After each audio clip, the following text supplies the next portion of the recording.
we got ourselves another creative world build. Quick little iron farm tutorial, or whatever you want to call it. I'm not going to be building it again, but I'm going to show it to you. So this is what I have also on my Midlands realm.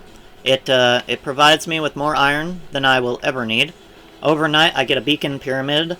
Well, not overnight, it's like 4 hours I get a beacon pyramid worth, which is something like 168, I think. I think it's 168 blocks of iron for the pyramid, or any block that, you know, you can make a pyramid out of. But, yeah, so let's check this out. This is the idea. Pretty simple idea. I'm going to explain it to you. Let's get a look at it here. So here we are. Now, I built this underground. It is probably better to do this underground, but you can do it like this and it'll work just fine. But it's just easier to do underground. You just carve out the space instead of placing a bunch of blocks. So this here, not only is an iron farm, it is a trading. It's meant to be a trading hall also.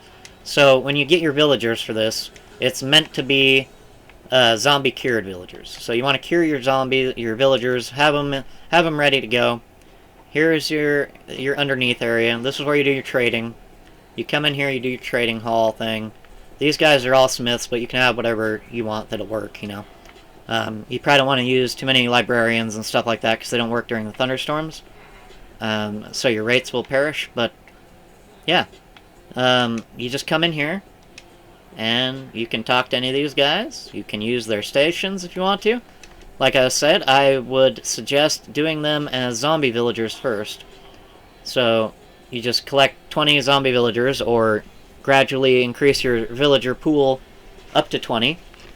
Then you place your beds like so, one block apart from each other, so you have a place to walk in between. Alright, we have 20 beds here. And as you can see, their heads are comfortably underneath their job blocks. They have just enough room there, and they will not suffocate, and when they wake up, there's only one spot to go, right in front of their job block. Now, you want to make sure that you have your villagers all ready to go, and they're all unemployed. You want unemployed villagers. That's what you want to begin with, or else you're going to have a lot of headaches. Place your beds down, wait until nighttime, watch your villagers climb into their beds, their respective chosen beds, and then simply start placing job blocks. Now, I would place them like down here or something. You know, just place them somewhere nonchalant that the villagers will respond to, that you can see all of your villagers. So, like right here would be fine because we can have a good view of all of them. Say these job blocks weren't there and these were all unemployed sleeping villagers. We place a job block down. One of the villagers is going to take it. He's going to pop up out of his bed, letting us know which villager it was. Then we just go and we place the job block above his head as he sleeps. And you repeat that 20 times. Now, if you can't get it all in one night, that's fine. Just wait till the next night. It is worth it, trust me. It's a big headache if you don't do that step. So, then you put your slabs in between them so they have nowhere to go and they can't talk to each other. Well, they can talk to each other, but they can't really intermingle. These guys can. They can talk if they want, but they just do their work, mostly. And then, you know, you dig yourself out this little spot here where you can have your iron collection. It was running for a little bit while I did my last video. And in just that amount of time, we've gathered that much iron. Also free bone meal if you'd like. So we have our 4 hoppers there set up. My Midlands realm doesn't use that one, but the way the water flowed on this particular design, we needed to have the 4 in there. So the idea behind this is purely iron farm mechanical, right? What do you call it? The requirements to spawn golems in Bedrock are as follows. You need 20 beds, at least 10 villagers if you want just one golem spawning. I would suggest doing 20 villagers. So you've got 20 beds, 20 villagers. You've got 20 job blocks. You need 5 cats, which we have over here. And you don't need 5 cats, but it's just easier. It's easier. You don't get any cats stuck up in your water or spawning anymore. So you tame 5 cats. And you just have them nearby. Don't take them too far away or it'll spawn more cats. So you tame 5 cats, you have them sitting around nearby somewhere, out of the way. And then from your villager bed, which is these blocks right here, because we have our villager bed right here, and then the space in between, which we were walking through, and another villager bed right here. And then we have these blocks on the sides to keep them in, to just lock them on in there. They ain't got nowhere else to go. So now our iron farm, the requirements are met. So now the game will, every 35 seconds, decide if it's going to spawn a golem. And how it decides if it's going to spawn a golem is 8 spaces around the job and bed block. Now, since we're on bedrock, it switches around quite a bit. It's very hard to lock it down. If you waterlog your guys and go through all that trouble, that's one way to do it. But I prefer to just get it like this. I mean, it's easy.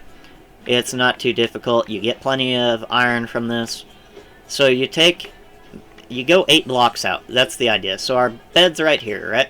Our nearest job block is one of these two. I can't remember which way the bed's facing, but say this is our pillow block or job block.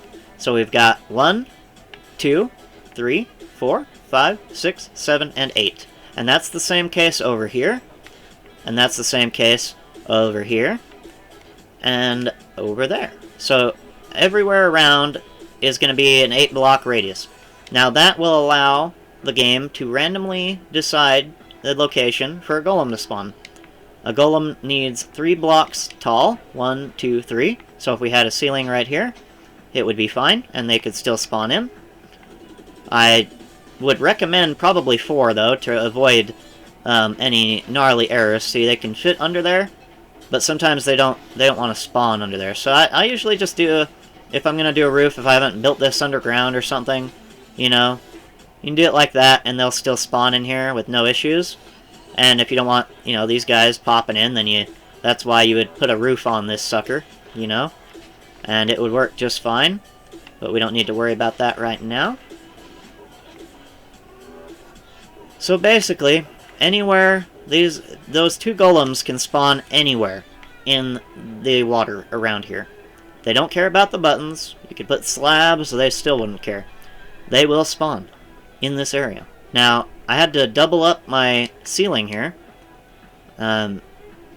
basically because I had them trying to spawn in the middle there, which will kill your rates, yes, because they won't die, and then they'll just stay in there hanging out.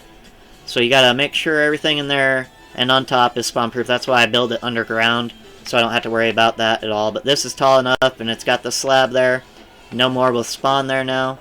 Before I had it, these slabs right here were down to that level, and they were still popping through, so. They come over here, they perish, the iron's collected. We have buttons, making the water flow all go towards the lava, no matter where they spawn. They spawn right there, they go to the lava. They spawn there, they go to the lava. They spawn over here, they go to the lava. That's right. And some of these water spaces may not look like they flow quite right, like right here. But if a guy spawns right here, they're 2 blocks tall. So if he's right here, and he's 2 blocks tall, he's going to hit this. And then, yes, boom, just like so.